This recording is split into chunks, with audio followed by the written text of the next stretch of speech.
All right, and we are back. Welcome, everybody. We're having another amazing session for you here, and I'm so excited to bring to the stage our speakers. We have Darius Moore joining us, and then we have Catherine Castro. Thank you both so much for being with us. And today's topic will be defining what it means to be in an inclusive workspace. So we'll go ahead and start the session just to give our attendees a little bit intro of who you are, what got you into this field, and then we'll go from there. So we'll go ahead and start with you, Catherine. Oh, fantastic, Darius. I'm not gonna lie, I really wanted to go. I have too much energy. I was So, going to ask you to go first anyways.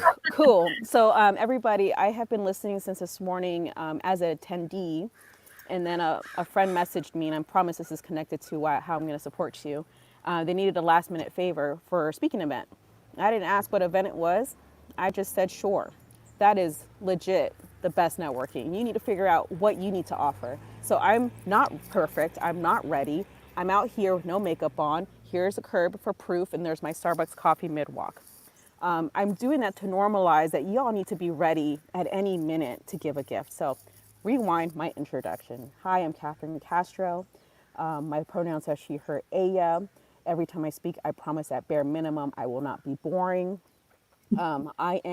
I recently got promoted to DEIB Associate Director at Hustle Hunters. It's a tiny startup.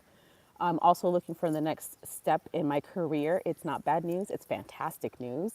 I'm also a career coach for Castro Career Consulting. My specialty and expertise is serving BIPOC, historically excluded talent. I have hours racked, and I have my master's in career coaching. Be careful who you choose as your career coach.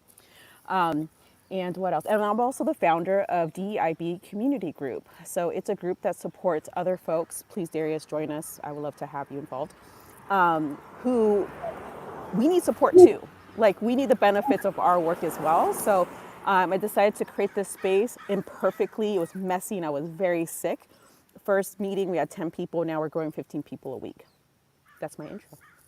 Incredible. Can I say we all love your energy? Thank you, Catherine. It's amazing. Thank you for joining us. I'm tired, so thank you.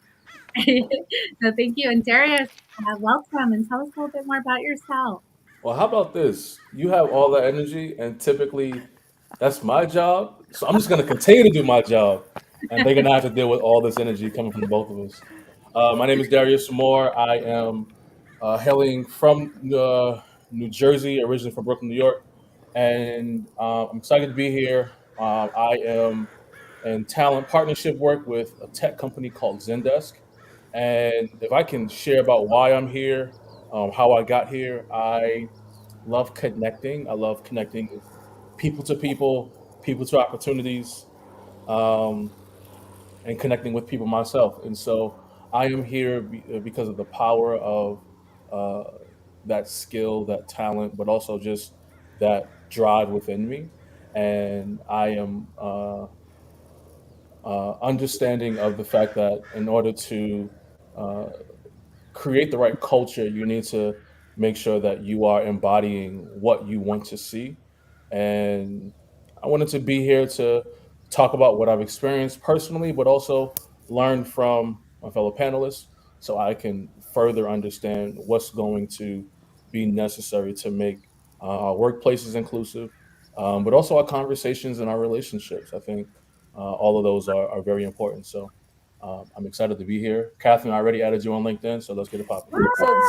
So y'all, that's community. That's community. Some of my phone, I'm scared to get out of this window and I lose connection. So I'm like, y'all, can you connect with me, please? Please leave a note. Don't overthink about it. I'm not recruiting you. Don't overthink. Catherine, I saw you at this event. Be specific, so I remember. You asked a question I want to answer. How'd you get into this work? Is it too late to like tap into that? I want to Yeah, say. All yeah, right. yeah. So the Great. topic is inclusion. And I've been listening to the tips where have been solid tips. But I want to call in something.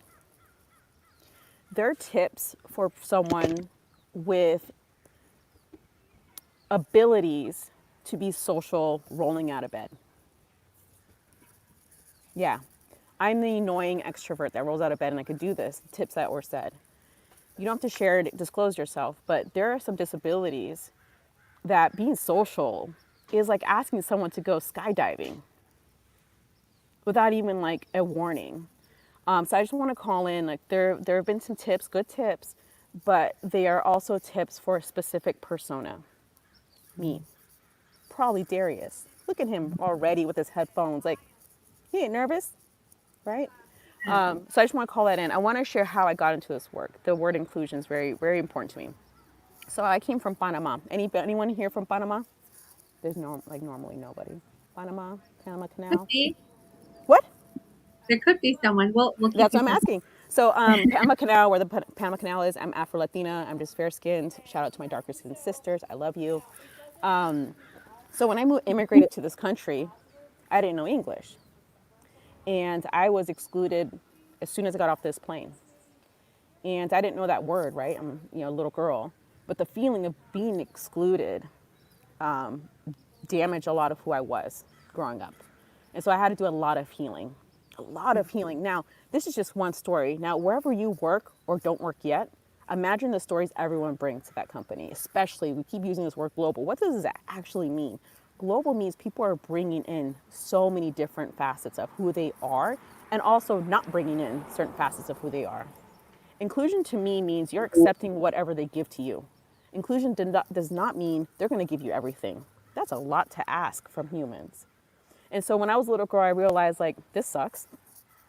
Later on, I went to many grade schools, 4 high schools, and 2 universities. I also went to UC Berkeley. I didn't go to UC Berkeley. I served at UC Berkeley, thousands of students, and I was developing a diverse pipeline. I loved what I did. I was doing pretty good, y'all. And I thought I'm going to retire here. Then one of my former students became, a hotshot. Like they had free food. Their salary was like double mine. It was like amazing. I ran into them and they were crying, like ugly cry. I ugly cry, like sobbing. And I got pissed. Like what the? I don't know if I'm being recorded, so I'm not going to cuss. But I said, what the something? And I realized it's because they didn't feel included. And I don't know, something in my brain clicked. I just became a mother too. So I just got kind of mama bear. She's like, what do you mean you don't feel included? That only happens on the playground. So I took a big risk. I left my job. I was up for promotion, getting recruited to other places on campus, and I went to Google. By the way, everyone said, no one's going to hire a counselor in tech, Catherine. So if you're here trying to get your next gig or you're in a career pivot, and also if you're in a career pivot, I see you. You could be a parent. You could be the same age I am. Right? So let's not like stereotype who my audience is. I see you. And so what inclusion means to me is you figuring out how do you make connections who are people that are different than you. For me, I'm able-bodied. So I go into the spaces where people are not as able-bodied as me, and it's super uncomfortable because it makes me learn and it humbles me. So I'm going to pause because I want to hear about Darius. And Darius, we'll continue to learn from each other because I want to learn from you too. Thank you so much, Catherine. Thank you so much for sharing. Yes. And wow. Okay, Darius, yes, let's hear from you. Tell us a little bit more about you. What does inclusion mean to you? And, of course, building an inclusive workspace as well. So one thing that I was taught, being the person that was always known for bringing the energy, the importance of knowing when to step up and knowing when to step back. And what I've learned is that extends beyond just a classroom environment where there's participation and there's discussion. And it's not just about, hey, be quiet and let others talk. It's be mindful of who you are in any room. And I started a leadership program on Tuesday, and I was talking to one of my members of my cohort, and just acknowledging, just as a black man, just say as a black man, um, I just acknowledge the privilege that I have. For example, growing up, two-parent household with harmony, with parents doing the best they can, making above a certain amount of money, and there's a privilege in that I have to acknowledge, coming from the communities that we come from, and knowing that being an inclusive is being mindful of where I sit in certain rooms, but also making sure that people's voices are heard as often as possible, and it's not just mine, because it's easy for me. It's easy for me to make sure that I talk, that I speak, and say what I think. Um, and but also just being mindful of the fact that there are tons of different perspectives and experiences that I will never have, but also just to find value in those that are different from mine. But also, I think it's just even in the workplace, it's just valuable to acknowledge and recognize the varieties of communities that exist. Um, I appreciate that about where I work now. And it's something that at a tech company that is larger than my 20-person nonprofit that I used to work for, it is important to know that they are trying to create inclusive spaces for a variety of people, uh, um, for veterans, for transitioning moms, for women in tech, um, for the disabled, and it's valuable to me that organizations like companies like mine are trying to do that work. And I don't expect perfection of anybody. My only ask is that there are efforts to do better and to make things better. Nice, cute dog. Yeah, you dog. Thank you, Darius and Catherine. You both brought up really great points, and you talked about other not assuming, basically not assuming, because a good point Catherine made is not everyone is an extrovert, for example, and everyone is different, coming from different stories, and everyone has a different journey. So how do you feel for our attendees, maybe going into a new workspace or wanting to apply for a new job, for example? How, what advice would you have for them Yeah. going into a workspace? That, yeah, we can start with you, Catherine. Oh, I'm so pumped. So I want to try something. It's a risk. All right. I have my notes. I told you I have notes. I wasn't joking. I'm going to try to see if I can look at the notes. Can y'all see me read? Can you tell me I can't see the screen anymore? We just see your Okay. picture. All right. You You're see a good. Fantastic. Oh, you see picture. my picture? That's when I'm ready. Yeah, that's when I'm like ready. All right. Can you repeat the question? I finally got my notes up. Yeah, Advice? absolutely. Yeah, any advice for our attendees that are maybe applying for a new job Got into it. a new, yeah, new Got it. workspace? Okay. So if you're taking notes, this is the time to put that coffee down because I got them for you. So in the past sessions, if you didn't make it, here's some information.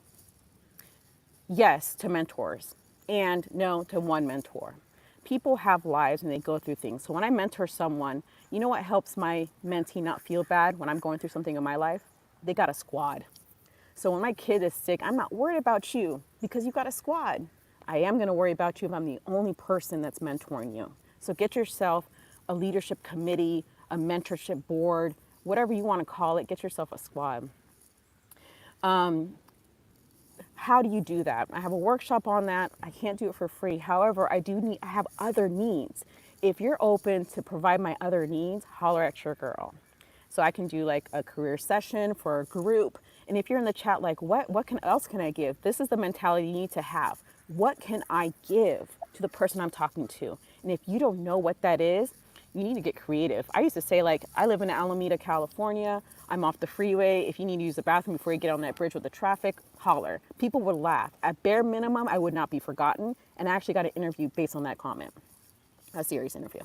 The other thing is, what advice would I give my younger self? Please, please, please don't give all your worth and your coins and all your energy to one company. When I coach people, that's the biggest stress. When they get laid off or they have a toxic boss or they want to leave, everything, all their value is on one place. And no wonder they're stressed out. They have no other plans except going back to mom's house. No shame in that. I'm in my in-laws' house. COVID things happen. But that's the biggest stress is you have one egg in your basket. That's why I said I'm the founder of DCG. I am a career coach. So please, I walk the walk. I walk it like I talk it. Be valuable. Find out what you can bring to somebody. If you don't know, ask them, how can I make your day? That's my line. Go ahead and take it. A mentor does not have to be a person in your real life. It could be a book. Alexandra has said that that's really critical. But however, to my introverted friends, they can't all be books. All right? I'll give you one spot for that book. If you're saying, Catherine, I don't have time, I gotta look for a job, I gotta go network, you're telling me a whole bunch of stuff to do, and I don't get paid for all this work. That is correct. So let me help you out. Go ahead and listen to a book. I got 2 kids, y'all. I listen to the book at all kinds of strange places. Here's an intimate response. When I'm taking a bath, I have an otter on my phone for a reason. I listen to books in the bath. You can do it. Find a way. I have a resource. I couldn't find the link in time, but I have like 15 steps on how to interview virtually. One of them is, are you familiar with the emoji? Please respond virtually if audibly, if you can. Do you know the emoji one? It's like saying, I don't know. Kind of like this. Hmm. Yeah. So on camera, that's how I look like. In camera, I look like this, but in real life, I look like the emoji. There's certain tricks I can teach, and also you can read on that blog. I'm gonna pause for a second. I'm looking through my notes. I'm gonna share the space. Yeah, while you look Okay. here, go ahead. Yep. I have one more thing, and I'm done. Okay. There you go. So Darius said, you need to know when you step back, right? I'm gonna amplify that just a little bit. You also need to know when to push someone forward. So if I worked with Darius and I already feel comfortable with him, I'd be like, hey, Darius, I'm feeling a little insecure today about my presentation. I'm going to ask Darius, you got to push me forward. Like, ask me questions that I know the answers to at the beginning. Like, help me out. Don't be a hater. Help each other out. So great. Thank you, Catherine. I wish we had more time. We just have a few more minutes, but Darius, we'll let you bless, you know, any advice, any wisdom that you have for our attendees as well. I know Catherine gave amazing gems. Thank you so much. I think it's valuable. Um, I appreciate the shout out as well, and I think it's valuable that in your job search and starting a new journey is that you make sure to ask intentional questions for yourself that are going to get you as close to the real answer as possible. Um, the process of discernment is something that I think you develop the older you get. There are reasons why, maybe our grandparents or older aunts and uncles at 60, 70 years old can predict something that happens way before we stub our toe when we're kids. There's a reason they Yes. can do that, or just as adults.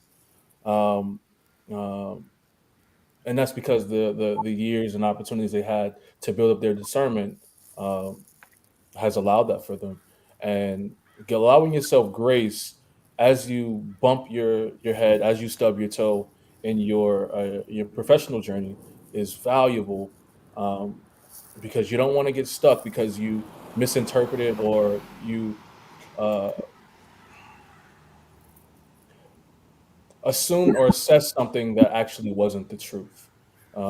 But as you grow and you learn, you use that experience as something that's going to help you for your next step. So asking questions to get you as close to the answer about how inclusive their workplace is, how active are their ERGs, how much do they actually value uh, promoting a diverse subset of people as opposed to promoting or bringing in the same types of people. Um, uh, and how much do they value everyone's voices in an organization is also important as well. Um, there was a point you made, Catherine, that I wanted No, to it's touch okay. on. I want to talk too. I feel like we're already friends. I can't wait to talk to you one on one. But no, you said something too, and I want to echo it. Oh, specific questions. You said intentional questions. I'm gonna get even more specific. All right. Please don't ask, what's your management style? You know what manager's gonna say? They're the best. They're the best. I'm a fantastic manager. Yeah, I'm gonna support you. Blah blah blah blah blah blah. Now, that might be true. They might think they are fantastic, and you go in there and you're like, oh my goodness, they're, I'm not gonna say, but they're not what you expected. And perhaps maybe they look like you, or they look like your auntie, or they look like someone you trust, and you're like, oh my gosh, I got bamboozled. So I'm gonna help you out. Get a career coach outside of the organization. Outside of the organization. If you're like, I can't afford that, this is my first job, get creative. Find a career coach outside of your organization. Do not trust one organization for your onboarding process. Not even mine, nobody's. Nobody has it figured out, the onboarding process. So get an external career coach. The intentional part, when a person says, an interviewer answers you, and they say, oh, I, um, I give them a stipend for professional development. That's an answer I've heard. I'm like, that's fantastic. Can you give me like a story? I love stories. Like, has someone gotten you flowers recently for how awesome you are? Have you won an award? Like, I just want to understand like the impact you have on people. I'll tell you, a lot of managers are like, a reward. I'm like, yeah. Like, what's your measurement? Give me the metrics. Hmm. I know you're all like, what girl? You're asking for metrics. They're asking you for metrics. The interview goes both ways. And one more point, when you're interviewing, because your self esteem it's gonna go through a roller coaster. Okay. And people are saying be calm. Like, that's really difficult to just go do this anxiety provoking thing new and then be calm. I use the Calm app. It's a meditation app. Okay. Get yourself some Calm app. And then there's another point I wanted to make. One moment. Interviewers. There's some interviewers, people that will interview you. They're not good at interviewing. So if you ever get that vibe, I'm like, why did that feel weird? Maybe you're fully prepared and they weren't. Great Pausing. tips. Great tips, Catherine and Darius, and a lot of wisdom. We'll just end the session with one of the questions from our attendees. Diana says, as an elder millennial immigrant, I didn't learn how to get mentors. What's the best way to find one, especially when pivoting careers? Go ahead, Catherine. Wait, what was the first part of the question? As a what? She says, as an elder millennial immigrant, I didn't learn how to get mentors. What's the best way to find one when pivoting careers? It's your turn, Darius. I'm sharing the floor with you. You know how we do. Let's do it. So I think what's important is making it known that you're seeking a mentor.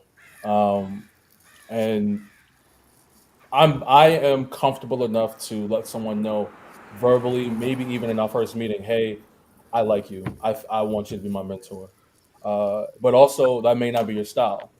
So maybe writing an email after getting a chance to see who that person is, understanding where this person can take you, understanding how this person can impact your mobility and your career as a whole.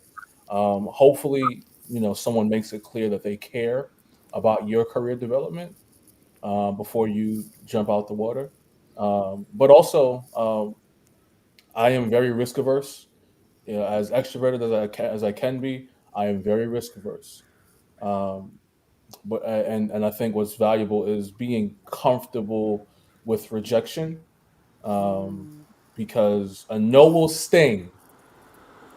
But if there's anything I learned from Kobe Bryant in this time here, is that there are going to be highs and there are going to be lows. Don't get stuck. Try not to get stuck at any moment, whether it's a great moment, whether it's a bad moment. It's going to pass. You are going to be on the top of the mountain and eventually you'll be coming down. You are going to be at the lowest valley and eventually you will find your way back up. So don't get stuck at where those mountains or those valleys are. Just know that you will be able to learn and grow from either one of those experiences. So being okay with rejection if someone is not comfortable being your mentor, being okay with rejection if someone's not comfortable advocating for you, because that is also the other thing. You want mentors and you want advocates. Mentors, primarily, you maybe want them to be external from your organization. Advocates, you want them inside. You want people to say, "Hey, I know this person is great at doing their job, and they will be a great fit for this position." Um, but yeah, not being afraid to take risks, being okay and comfortable with asking the question, "Will you be my mentor? Will you be my advocate?" I think that's super valuable. Um, Thank and I'll you. pass to you, Catherine. Got Thank it. you, First of Catherine and all, Darius. Sorry to oh, cut you off. Unfortunately, we're over time for the next.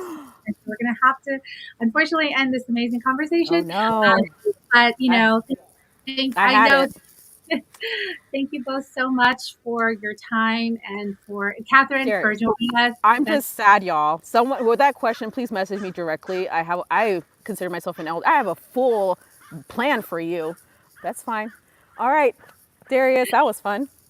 Nice. thank Let you, me know when you're Darius. talking again. I want to talk with you again. That was cool. May you Thank rest you, in peace. Darius. Thank you, Catherine and Darius, so much. We appreciate you. And the next session, you guys will stay tuned, will be how MedTech company Doximity walks on a walk of belonging. So join us. We'll see you in the lobby and we'll see you soon. Smile, Darius. Screenshot. Take care, y'all. Screenshot.